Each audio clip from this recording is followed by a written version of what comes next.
Regresamos.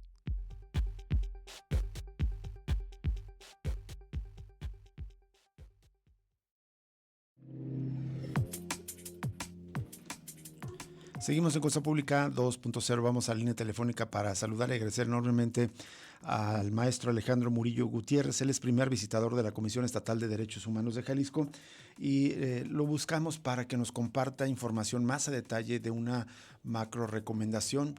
Le damos este título porque es una recomendación que incluye la concentración de diversas quejas, en este caso de 52 personas desaparecidas, y vuelve a presentar un diagnóstico crítico con esta nueva recomendación acerca de esta crisis por desaparición de personas que vivimos aquí en Jalisco. Maestro Alejandro Murillo, muy buenas tardes, te saluda Rubén Martín. Hola, ¿qué tal? Buenas tardes, Rubén. Muchísimas gracias, maestro Alejandro Murillo, por tomar esta llamada. ¿Qué resumen nos puedes hacer de esta recomendación? ¿Cuál es el rango de tiempo? Son 52 personas desaparecidas, si mal no recuerdo, digamos, las que se incluyen en este análisis, y cuáles fueron los principales hallazgos. Y con gusto agradecerte la oportunidad y saludar a tu auditorio. Te comento que esta recomendación es la número 13 del 2025 y, como bien lo comentas, se analizan 50 quejas sobre la desaparición de 52 personas. Son 7 mujeres y 45 hombres los involucrados. Uh-huh. De estas personas, 41 permanecen sin localizar y 11 ya han sido localizadas, lamentablemente sin vida las 11. Son hechos que corresponden del 2015 al 2023 y que con nosotros como Comisión Estatal de Derechos Humanos presentaron sus quejas los familiares del 2021 al 2024. Los hechos que contiene esta recomendación están vinculados a 13 municipios: Tlajomulco de Zúñiga, Zapopan, Guadalajara, San Pedro Tlaquepaque, El Salto, Poncitlán, Tonalá, Ayula, Jocotepec, Chapala, Jalostotitlán, Puerto Vallarta y Tomatlán. Uh-huh. Entendemos que nosotros, al analizar las quejas, está dirigida a personal del Ministerio Público y Policía Investigadora, adscritos a la Vicefiscalía Especial en Personas Desaparecidas principalmente, al Instituto Jalisciense de Ciencias Forenses en algunos casos, así como a la Comisión Estatal de Búsqueda y a la Comisión Estatal Ejecutiva Estatal de Atención a Víctimas.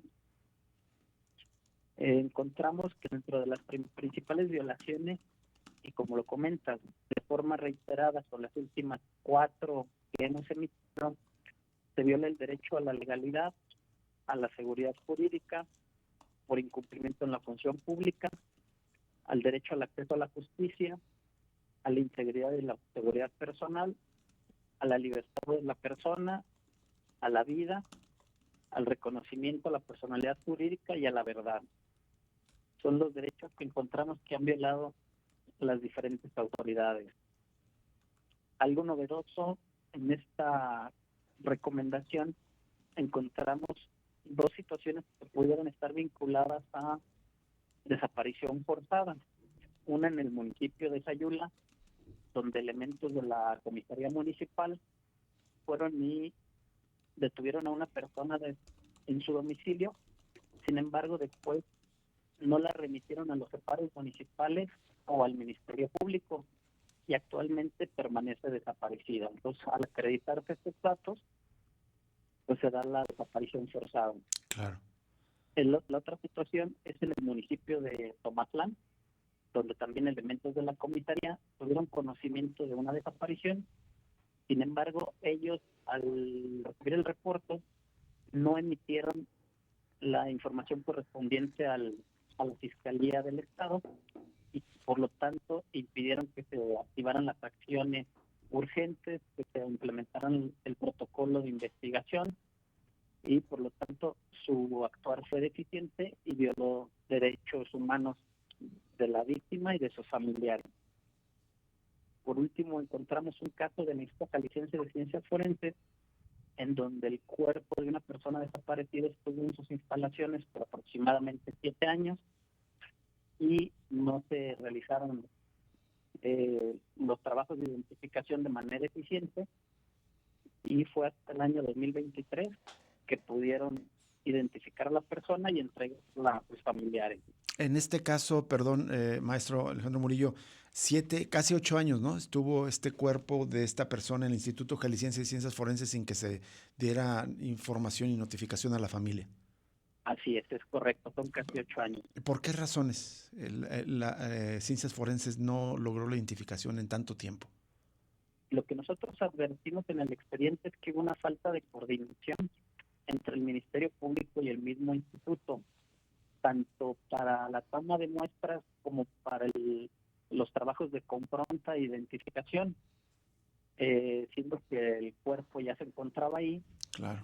Fue hasta después de que se realizaron diferentes solicitudes, tanto por parte de familiares como los requerimientos que se hicieron en la investigación, que el Instituto Jalisciense en el 2023 determinó ya la identidad de la persona y notificó al Ministerio Público que esa persona se encontraba ahí para que los familiares fueran a reclamarlo. Maestro, si te entiendo bien, ¿fue negligencia, mero burocratismo entre el Ministerio Público y las personas encargadas en ciencias forenses, en las que, digamos, a lo mejor alguien no terminaba un trámite y por eso se iba alargando? Sí, lo que nosotros detectamos es una deficiente actuación de las autoridades en tratar este asunto. Terrible. Y eso, o sea, nada más pensar que por esa negligencia, por ese burocratismo, por esa falta de terminar un trámite, ya sea el Ministerio Público o Ciencias Forenses, el dolor se largó para una familia por casi 8 años que estaba buscando a su persona desaparecida y cuando el cuerpo de quien buscaban se encontraba en la morgue estatal. Es correcto. Terrible. Nosotros sabemos que los dictámenes y los resultados de confronta pueden ser durante un tiempo largo.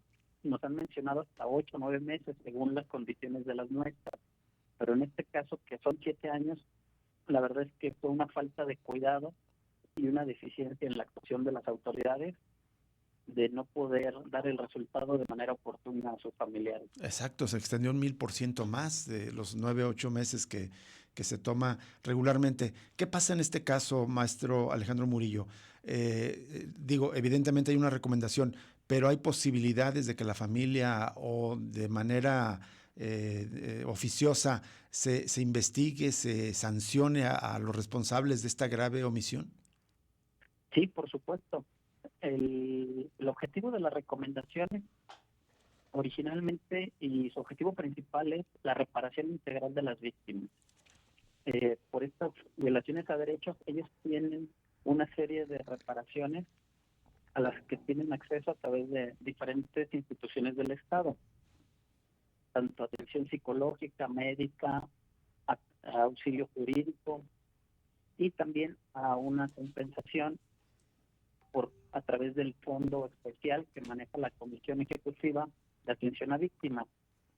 Eso es en cuanto a la familia, tratando de restituir los derechos que han sido violados.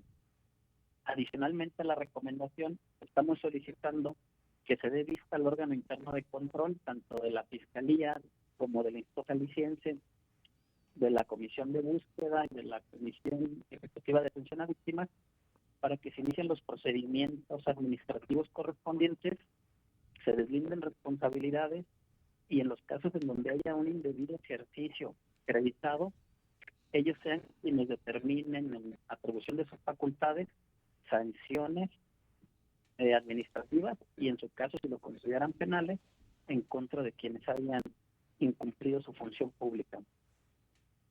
¿Qué tal, maestro Murillo? Le saluda Jesús Estrada, un gusto escucharle.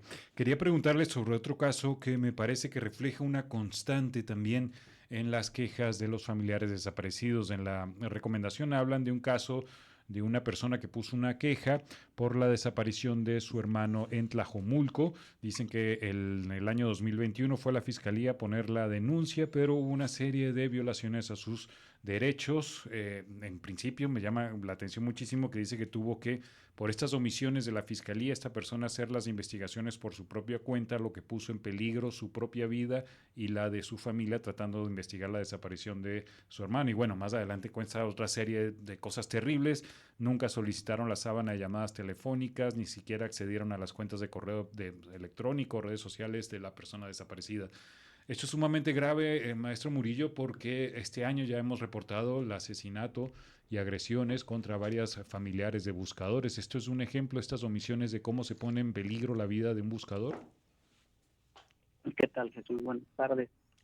Sí, comentarte que nosotros en el expediente 1976 del 2021 detectamos esta situación que tú comentas y que es parte de la recomendación, en donde una persona presenta su denuncia en septiembre del 2021 y dentro de los motivos de queja nos señala a nosotros la falta de información del Ministerio Público para conocer los avances de la investigación, que las investigaciones realizadas desde el año 2015, que es cuando desapareció su familiar, no fueron oportunas y eficaces, el trato no ha sido el idóneo y digno hacia los familiares y que las investigaciones, en consecuencia, tuvieron que realizarse por parte de los familiares. Este es un reclamo muy recurrente que hacen ante la Comisión Estatal los familiares de personas desaparecidas. Al no encontrar una respuesta eficaz por parte del Ministerio Público, ellos empiezan a investigar en la zona con conocidos, con comercios, y en algunas ocasiones sí son amenazados por las actividades que realizan. En este caso, las investigaciones no se realizaron bajo el principio de efectividad, exhaustividad y la debida diligencia.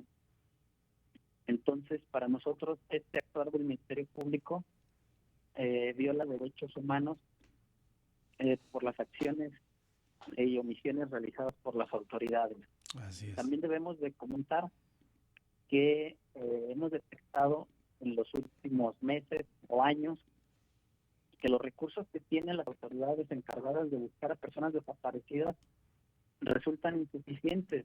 Por lo tanto, el personal, los recursos,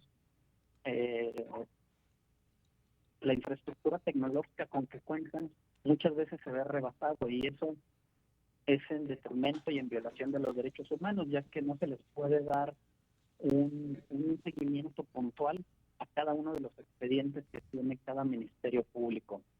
Misma situación en el Instituto Jalisciense de Ciencias Forenses, en donde el trabajo es cada vez más exigente, y ellos nos han manifestado en sus informes de ley a las quejas que nosotros recibimos y atendemos, que realizan el trabajo de manera ininterrumpida, y en cuanto van teniendo los resultados los van informando al Ministerio Público. Entonces creo que esta parte de la falta de recursos y la gravedad del problema pues se han conjuntado para que las violaciones a derechos humanos de las personas hayan ido en aumento en los últimos meses. Maestro Alejandro Murillo, ¿cuántas macro recomendaciones sobre el tema de desapariciones ha emitido la Comisión Estatal de Derechos Humanos?